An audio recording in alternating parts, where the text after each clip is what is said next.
بسم اللہ الرحمن الرحیم۔ مراقبے کی تعلیم میں آج ہم پہلے مراقبے پر گفتگو کریں گے۔ پہلی قسم ازل کا سفر۔ ازل سے مراد ابتدا۔ انسان آیا کہاں سے؟ انسان کی ابتدا کا مراقبہ۔ جب اللہ رب العزت نے چاہا کہ میری پہچان ہو تو اللہ رب العزت نے کن فیکون کہا اور تمام عالم خلق ہو گئے اور تمام ارواح انسان بھی خلق ہو گئے۔ اللہ نے تمام ارواح کو جمع کیا ایک جگہ جسے عالم ارواح کہا جاتا ہے۔ آج بھی ہماری روحیں عالم ارواح سے دنیا میں آتی ہیں۔ اس عالم کے اندر ہم موجود تھے۔ اللہ رب العزت نے ہمیں اپنے دیدار میں کئی ہزار سال 70,000 سال تک رکھا۔ جب ہم اللہ رب العزت کے دیدار میں رہے تو اللہ رب العزت نے اس اپنے دیدار کے بعد ہم سے سوال کیا، الست بربکم، کیا میں تمہارا رب ہوں؟ تو تمام ارواح نے بے ساختہ کہا، قالوا بلا، بے شک تو ہی ہمارا رب ہے۔ اللہ رب العزت نے فرمایا، کیا تم یاد رکھو گے اپنی اس بات کو کہ تم میری مخلوق ہو اور میں تمہارا خالق ہوں؟ تو تمام ارواح نے کہا، بے شک اس میں بھولنے والی بات کیا ہے، ہم تو تجھے ہی دیکھنا چاہتے ہیں۔ اللہ رب العزت نے فرمایا، میں تمہیں امتحان کے لیے دنیا میں بھیجتا ہوں۔ دنیا میں جاؤ اور اپنی اس بات کو یاد رکھنا کہ جب میں واپس آؤں تو میں تم سے پوچھوں گا، کیا تم نے دنیا میں جا کے مجھے یاد رکھا؟ تو جو ارواح اس دنیا میں آ کے اللہ رب العزت کو یاد رکھیں گی، اللہ رب العزت کی بارگاہ میں وہ سرخرو ہو جائیں گی۔ قیامت والے دن جب ہم خدا کی بارگاہ میں جائیں گے تو اللہ پوچھے گا، بتاؤ تم نے مجھے یاد رکھا؟ تو ہم کہیں گے، بے شک اللہ، ہم نے اولاد بھی تیرے لیے، گھر بھی تیرے لیے، مال بھی تیرے لیے، رزق بھی تیرے لیے، عزت بھی تیرے لیے، عزت بھی تیرے نام پہ کمائی، شہرت بھی تیرے نام پہ کمائی، اولاد کو بھی تیرے نام پہ تربیت دی، جو کیا تیرے لیے کیا، رزق کمایا تیرے لیے کمایا۔ اور پھر کچھ لوگ اس سے آگے بڑھ جائیں گے، وہ رہ کر انہیں یاد آئے گا اپنے رب کا وہ دور، وہ وقت کہ ہم کہاں سے تھے، ہماری ابتدا کیا تھی، تو وہ بیٹھ کر سوچیں گے۔ مثال کے طور پر آپ کی کوئی چیز گم ہو جاتی ہے، آپ اپنے بچے سے کہتے ہیں، بیٹا بیٹھ کر سوچو تم نے کہاں رکھی تھی، اسے یاد نہیں ہوتا، آپ اسے پھر کہتے ہیں بیٹھ کر سوچو، بیٹھتا ہے پھر سوچتا ہے، آپ کہتے ہیں غور کرو، توجہ دو، اپنے ذہن پر وزن ڈالو، زور ڈالو۔ بچہ 1 گھنٹے آدھے گھنٹے کے بعد کہتا ہے کہ مجھے اتنا یاد آ رہا ہے کہ میں نے یہاں رکھا تھا۔ وہ اپنی بھولی ہوئی چیزوں کو تو آہستہ آہستہ یاد کرنے لگتا ہے۔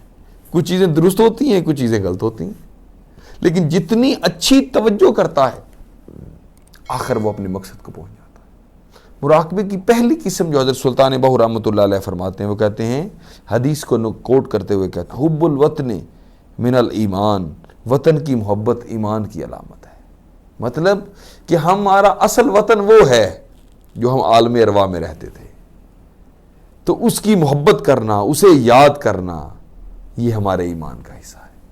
اپنے ازل کو یاد کرتے ہیں اور یاد کرتے ہیں مراقبہ میں، آنکھیں بند کر کے اپنی ظاہریت کو بھول کر ہم کہتے ہیں، مولا ہم اس دور میں واپس جانا چاہتے ہیں جس دور میں تو نے ہمیں 70,000 سال اپنے جلووں میں رکھا، تو نے ہمیں اپنا دیدار کروایا، تو نے ہمیں اپنے دیدار میں رکھا۔ تو اس بات کو یاد کرنے کا نام پہلا مراقبہ ہے۔ آپ فرماتے ہیں، کل شیء یرجع الی اصلہ، ہر چیز اپنی اصل کی طرف لوٹ کر جاتی ہے۔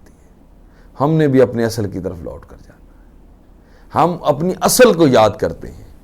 حضرت سلطان بہو رحمۃ اللہ علیہ فرماتے ہیں، کن فیکون جد فرمایا، اسی بھی کولے آسے ہو، قالوا بلا سکنی سنیا، کوئی گونگے ڈورے ناسے ہو، ایک لا مکان مکان ساڈا، کتھا آپ بتاں وچ پھاسے ہو، اس نفس پلیت پلیت چا کیتا یا حضرت باہو، کوئی اصل پلیت تے ناسے ہو۔ ہم اصل میں تو عالم ارواح میں وہ مخلوق تھے جس کو خدا نے اپنے جلووں میں رکھا۔ اس چیز کو واپس یاد کرنے کا نام مراقبہ اول ہے۔ اللہ رب العزت نے جب ارواح سے یہ وعدہ لے لیا تو اللہ رب العزت نے سب سے پہلے ان کے سامنے دنیا رکھی. جب دنیا رکھی تو 90%، 100 میں سے 90% روحیں دنیا کی طرف اپنا رخ پھیر گئی، 10% باقی رہ گئی. تو پھر اللہ رب العزت جنت، حور و غلمان، نعمت جنت کو رکھا، تو پھر باقیوں میں سے 9% ادھر منہ موڑ گئی، 1% باقی رہ گئی. تو اللہ رب العزت نے ان سے پوچھا تمہیں کیا چاہیے؟ تو ان ارواح نے کہا یا اللہ ہم تجھ سے صرف تجھی کو چاہتے ہیں، ہم تیرا دیدار چاہتے ہیں. اولیاء و صالحین و متقین کا کام یہ ہے جن کی ارواح نے ادھر اللہ رب العزت کو انتخاب کر لیا، وہ تو اس دنیا میں پاک، طاہر اور مطہر رہیں گی. اللہ رب العزت کی اس بنائی تقدیر کے مطابق اس دنیا میں پاک اور معطر جائیں گی. جو لوگ ادھر جنت کو انتخاب کر چکے یا جنہوں نے ادھر دنیا کو انتخاب کیا، وہ اگر واپس نہیں جائیں گے اس دنیا میں آ کر، ان کا کام یہ ہے کہ وہ مراقبہ کریں اور مراقبہ کر کے اپنے روح کی طرف واپس عالم ارواح میں پہنچیں اور پہنچ کر پھر وہ دیدار کریں. پھر صوفیہ فرماتے ہیں پھر جب وہ اس دیدار کے اس وقت پر پہنچیں گے تو پھر اس پر وہ وقت واپس لوٹا دیا جائے گا. پھر آواز آئے گی الستو بربکم، پھر وہ جواب دیں گے قالوا بلا. پھر اللہ رب العزت ان کو دوبارہ ان سے وہ سوال پوچھے گا کیا میں تم سے امتحان لے لوں؟ بے شک وہ پھر کہیں گے یا اللہ تو ہم سے امتحان لے لے. پھر اللہ رب العزت ان کے سامنے دنیا رکھے گا. تو جنہوں نے پہلے دنیا انتخاب کی ہوگی، اس دنیا میں آ کے جب کسی ولی، کسی درویش، کسی فقیر، کسی اہل اللہ، کسی ذاکر، کسی مومن، کسی متقی کے پاس وہ رہیں گے تو وہ اس کی صحبت میں وہ اسے واپس توفیق عطا فرمائے گا اللہ رب العزت. پھر وہ واپس جائیں گے اور پھر دوسری دفعہ وہ دنیا کا انتخاب نہیں کریں گے، نہ بہشت کا انتخاب کریں گے. وہ دوسری دفعہ اس ولی کامل کی صحبت کی وجہ سے وہ اللہ رب العزت کا انتخاب کریں گے. اس کے بارے میں حضرت سلطان باہو رحمۃ اللہ علیہ فرماتے ہیں کہ مرشد کا کام انسان کو اس کے ازل تک لے جانا ہے اور اس کا وہ وقت یاد دلانا ہے، اسے دیدار الہی کروانا اور اس سے ہر وہ چیز دکھانا جس کو اللہ رب العزت نے اس وقت دکھایا. اس حالت کو دیکھنے کا نام ہے مراقبہ ازل. مراقبہ دوم ہے سفر ابد کا مراقبہ.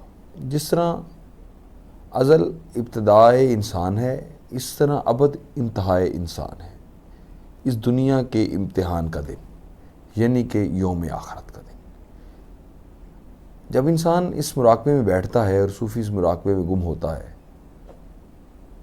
وہ یوں دیکھتا ہے کہ جس طرح قیامت برپا ہے اور یوم قیامت ہے اور میں قیامت کے دن ہوں اور میں دنیا سے چلا ہوا سفر کر رہا ہوں اور میدان عرفات کی طرف سفر کر رہا ہوں. وہاں پر ہر شخص نفسہ نفسی کا عالم ہے، زمین تانبے کی طرح گرم ہے. اس منظر کو اپنے مراقبے میں یوں لے آئے کہ وہ اپنے آپ کو وہاں محسوس کرے. اس کے بعد کہ وہ حساب کتاب کا دن ہو رہا ہے، وہ حساب کتاب کا دن ہے اور اس دن جس طرح احادیث رسول صلی اللہ علیہ وسلم میں بیان فرمایا گیا لوگوں کا کس طرح حساب ہوگا، لوگ کس طرح قطاروں میں لگے ہوں گے، دائیں ہاتھ پر نیک اعمال، بائیں ہاتھ میں برے اعمال ہوں گے، اور جو اپنے اعمال اس سارے منظر کو اپنے حالت میں جب دیکھے، خدا کی بارگاہ میں جائے، وہ لوگوں کو حساب ہوتے ہوئے دیکھے اور پھر اپنے حساب ہوتے ہوئے دیکھے اور یہ آیت بار بار اس کے ذہن میں رہے. وَمَن يَعْمَلْ مِثْقَالَ ذَرَّةٍ خَيْرٍ يَرَهُ وَمَن يَعْمَلْ مِثْقَالَ ذَرَّةٍ شَرٍّ يَرَهُ. 30واں پارہ. جس نے ذرا بھر نیکی کی اسے اس کا اجر ملے گا اور جس نے ذرا بھر برائی کی اسے اس کی سزا ملے گی. وہ اس دن پل صراط سے گزرتا ہوا دیکھے لوگوں کو اور پھر خود دیکھے پل صراط سے گزرنا، دوزخ کو دیکھے اور عذاب ہونے والے لوگوں کو دیکھے، پھر جنت اہل بہشت کی خوشی دیکھے اور پھر حضور صلی اللہ علیہ وآلہ وسلم کے ہاتھ سے شراب طہورہ کا جام پیے اور دیدار الہی سے مشرف ہو اور سب کچھ جو کچھ قیامت کے دن ہوگا اور جب تک جنت والے جنت اور جہنم والے جہنم میں داخل نہیں ہوں گے، اس سارے منظر کو دیکھے، اور جب یہ سارا معاملہ ختم ہو جائے اور پھر خود جنت میں داخل ہوتے ہوئے اس مراقبے سے باہر آ جائے۔ مراقبہ صوم، آسمانی طبقات کی سیر کرنا۔ اس مراقبے میں جب صاحب مراقبہ مراقبے میں بیٹھتا ہے تو وہ کل آسمانوں کی سیر کرتا ہے، پہلا آسمان، دوسرا آسمان، تیسرا آسمان، چوتھا آسمان، پانچواں آسمان، چھٹا اور ساتواں آسمان۔ جب آسمانوں کی سیر کرتا ہے اور پھر اس مراقبے میں جب غرق ہوتا ہے تو اس مراقبے میں وہ ملائکہ سے ملاقات کرتا ہے، فرشتوں سے ملتا ہے، ان سے ہم مصافحہ ہوتا ہے، ان سے گفتگو کرتا ہے، پھر عرش کو دیکھتا ہے، پھر کرسی کو دیکھتا ہے، پھر لوح اور قلم کو دیکھتا ہے، اور ان ساری چیزوں کو اپنے آنکھوں سے حرکت کرتا ہوا اور اپنی آنکھوں سے بیت المعمور کو دیکھتا ہے، اور بیت المعمور میں پھر طواف کرتا ہے، اصل کعبہ کا طواف کرتا ہے، دیکھتا ہے کہ فرشتے کس طرح زندگی گزارتے ہیں۔ اس سارے حال کو دیکھنے کا مراقبہ ہے طبقات آسمان کی سیر کرنے کا مراقبہ۔ نمبر 4، حضرت سلطان باہو رحمۃ اللہ علیہ فرماتے ہیں زمین کی سیر کا مراقبہ۔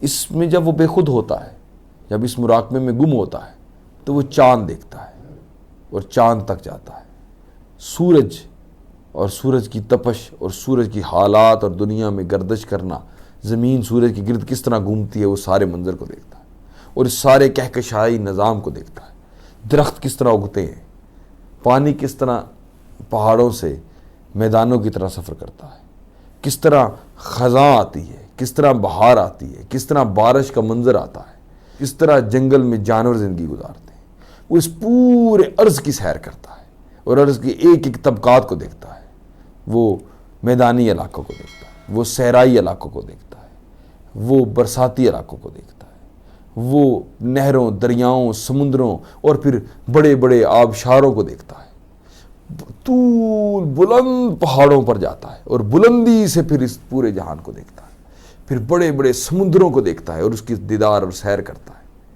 اس پورے زمین اور عرض پر خدا کی خلق کی ہوئی ہر چیز کو دیکھتا ہے، جانوروں کو دیکھتا ہے اور ان پر حکم چلاتا ہے۔